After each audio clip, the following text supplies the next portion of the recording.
Assalamualaikum warahmatullahi wabarakatuh. Halo guys, perkenalkan nama aku Tia dari kelas PGMI 1B.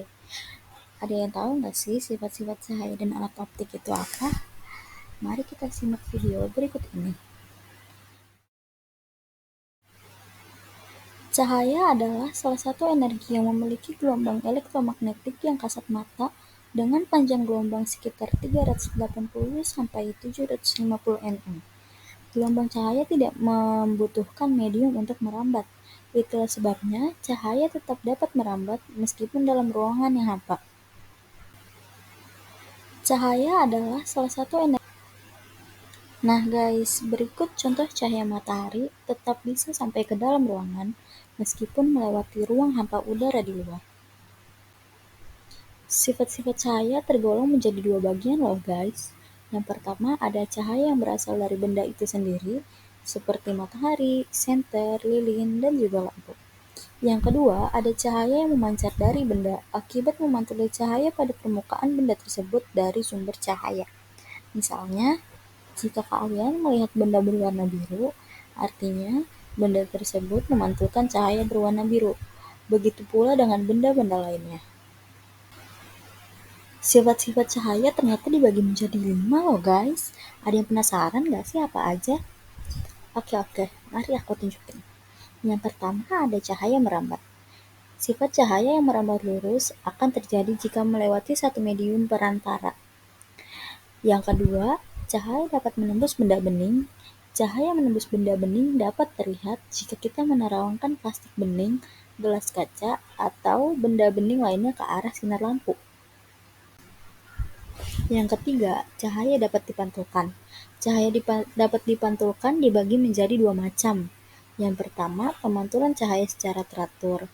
Ketika cahaya mengenai benda yang permukaannya datar dan mengkilap, maka cahaya akan dipantulkan secara teratur. Yang kedua, pemantulan baur.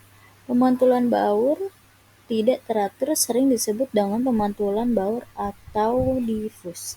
Pemantulan tidak teratur terjadi ketika cahaya mengenai benda yang permukaannya kasar, bergelombang, dan tidak mengkilap. Yang keempat, cahaya dapat dibiaskan. Cahaya dapat dibiaskan ketika cahaya tersebut melewati dua medium yang berbeda. Misalnya, kalian bisa lihat pada gambar tersebut guys. Gambar kedua yang menunjukkan yaitu sebatang pensil yang dicelupkan di dalam gelas yang berisi air. Kalian lihat kan, kalau dari samping pensil tersebut terlihat patah. Padahal aslinya pensil tersebut tidak patah loh guys. Yang kelima, cahaya dapat diuraikan. Penguraian cahaya putih atau monokromatik menjadi berbagai cahaya berwarna atau polikromatik itu disebut dispersi. Nah, dispersi adalah penguraian yang menghasilkan peristiwa indah, yaitu terbentuknya pelangi. Wah, ini dia contoh-contohnya guys. Yang pertama itu ada cahaya dapat merambat lurus. Kemudian yang kedua ada cahaya dapat menembus benda bening. Wah, betul banget tuh. Dapat menembus benda bening. Di situ terdapat gelas yang disinari dengan senter. Maka dari itu, sifat cahaya nomor 2 tersebut disebut sebagai cahaya dapat menembus benda bening. Kemudian yang ketiga ada cahaya dapat dipantulkan. Yang keempat ada cahaya dapat dibiaskan. Jenis-jenis alat optik. Jenis-jenis alat optik sebenarnya ada banyak tahu guys. Tetapi di sini aku akan menjabarkan 3 saja. Yang pertama ada mata.